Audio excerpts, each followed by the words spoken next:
All right, with Coupe, which is what you go by, right? With right. It's on posting on Lambo Clone, Kit Central, Google Plus, 100mpgmotors.blogspot.com. All right, that's what I couldn't remember was your blog. It's Blogspot. I'm glad you can remember. It's all Google-based stuff. Yeah. Right. Yeah. So let's talk about your beast. Hey, why did you start? Why this car? Right. So originally a Fiero 85 model Fiero GT that was stretched and chopped in a DNR Gen 1 or Gen 2 body, whichever it is, was sitting on it. So it was 10K for the rolling chassis. And it all started back when the wife asked me what car would I like to have of any car ever. And I said a Diablo. And then I said, well, I don't want to have to take care of adjusting the valves and replacing the clutch. And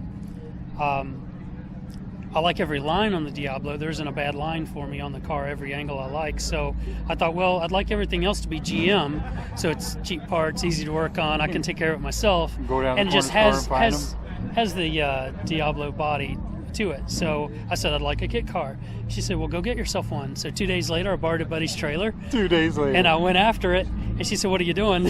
But here it is, all these years later. So that was like 16 years ago. Oh. So now I finally, slowly but surely, amassed all the components and just in assembly mode. The last 3.5 years I've been building it. And in this past year, went from a rolling chassis to a drivable chassis. This motor. And you got to tell me about that. It's right. Amazing. So it's a 95 Trans Am motor, LT1. I was originally 530 at the wheels, went supercharged at 12 pounds of boost. Pulled the supercharger off and put fumes to it. So all the fuel injectors are disconnected. The fuel line's disconnected. There's a different throttle body on it that's passed through now. There aren't any throttle plates there. And the air path follows all the way around through an intercooler, water-to-air intercooler. But instead of chilled water, we're actually heating that. And there's a single fuel injector spraying fuel in there, so it gets completely vaporized. So the car actually runs on fumes. Literally runs on fumes. Yeah, all the math says it's going to hit between 140 and 160 miles per gallon. So that's next, is to see what it actually is on the street. So I just got it aligned just before the show, and I'm about to start the testing, see where it lands. Yeah, that's what we were saying earlier. Like, could do 200 miles an hour. 200 miles per gallon is the actual potential. I just don't know that I'll get it up there. We'll see. Wow, that's amazing.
Pretty sweet. So what are you using for gearboxes? Is that? It's out of a 05 Pontiac G6, 6-speed. Nice. Okay. The F40. Yeah. And it's still got the original 4-speed shifter from the Fiero, which is the right pattern for reverse and all that business. The difference being that the 4-speed was only split in between 2 fore and aft slots. Now it's 3, so when you move it left right to go between the gears, it's really close together. All the electronics in here that you created and everything, right? Right. So how does, just from the basic principle, getting the vapors and into the engine, how does that work? So there's 2 Arduino computers. One has the job of firing the fuel injector, the other maintains the temperature in the box. And then there's both dumping data through a Raspberry Pi that can be put out on the screen. The one Arduino that's firing the ejector, I have a potentiometer, or just a knob, that allows you to dial that up and down, how rich that needs to be. That's basically for cold start. And then I've got switch gear that allows me to switch the fuel pump off and on, and another switch that lets me flip between the old original ECU on the motor or this Arduino to get it going. There's twin red top batteries with an inverter that's running one of these little coil charcoal starters that you plug in the wall, 110. Okay. They're only like $10 or $12, and you typically plug them into the fire pit, to get your charcoal going. Yeah. That's actually the heating element in this unit. Right. And there's a thermocouple in there that measures the temperature.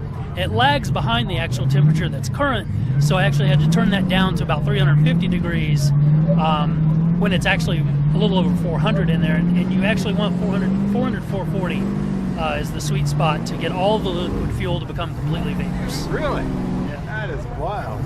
That is really cool.